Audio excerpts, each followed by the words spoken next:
સુરેન્દ્રનગર જિલ્લાના લીંબડી તાલુકા સેવા સદન ખાતે લીંબડી ચુડા સાયલા પ્રાથમિક શિક્ષક સંઘ દ્વારા આવેદનપત્ર આપવામાં આવ્યું હતું.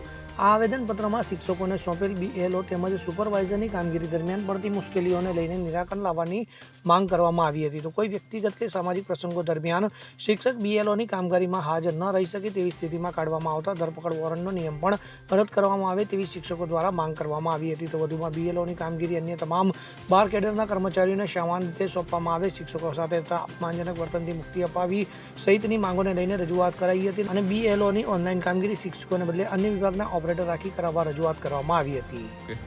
જીવનભાઈ વાઘેલા, મહામંત્રી શ્રી લીંબડી તાલુકા પ્રાથમિક શિક્ષક સંઘ. આજરોજ મારા લીંબડી અને ચુડા તાલુકા પ્રાથમિક શિક્ષક સંઘ વતી લીંબડી પ્રાંત અધિકારીને અમે આવેદનપત્ર આપવામાં આવ્યું છે. આવેદનપત્ર આપવાનો અમારો હેતુ એટલો છે કે કોડીનારની અંદર જે અમારા શિક્ષક છે વાઢેર સાહેબ કરીને અરવિંદભાઈ વાઢેર, એનું સરની કામગીરીના ભારણથી અવસાન થતાં એમના અવસાનનો જે કંઈ અમારે આ આવેદનપત્ર દ્વારા અમે એ જે બનાવ બન્યો છે ભારણથી કારણે એને અમે સમગ્ર શિક્ષક સમાજ દ્વારા શોક અને દુઃખની લાગણી વ્યક્ત કરીએ છીએ.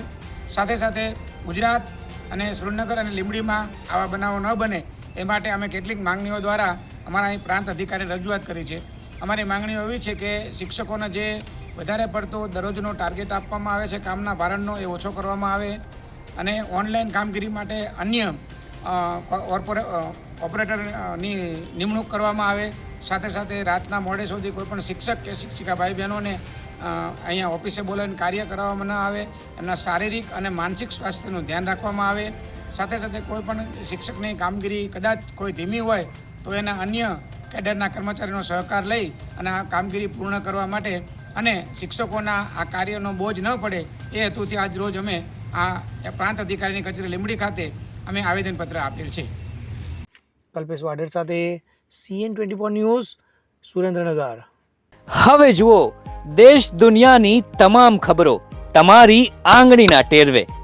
ઉઠાવો મોબાઈલ અને Google Play Store પરથી ડાઉનલોડ કરો અમારી CN24 ન્યૂઝ મોબાઈલ એપ.